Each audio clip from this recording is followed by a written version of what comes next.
বঙ্গোপসাগর বাংলাদেশের জন্য অতীব গুরুত্বপূর্ণ একটি সাগর। বঙ্গোপসাগর মূলত ভারত মহাসাগরের একটি উপসাগর। দেশের জন্য গুরুত্বপূর্ণ এই সাগরটি প্রতিনিয়তই নানান প্রাকৃতিক সম্পদ দিয়ে দেশের মানুষকে উপকৃত করছে। বঙ্গোপসাগর আয়তনে 21,72,000 বর্গ কিলোমিটার এরিয়া জুড়ে বিস্তৃত।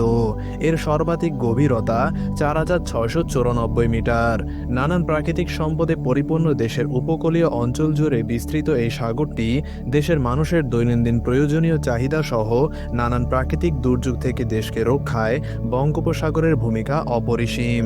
প্রতি বছরই বাংলাদেশে নানান প্রাকৃতিক দুর্যোগের আবির্ভাব হয়, যা দেশের উপকূলীয় অঞ্চলগুলোতে ভয়াবহ তাণ্ডব চালায়, যার ফলে উপকূলবাসী সহ এর আশেপাশের মানুষজনকেও নানান সংকটের মুখে পড়তে হয়।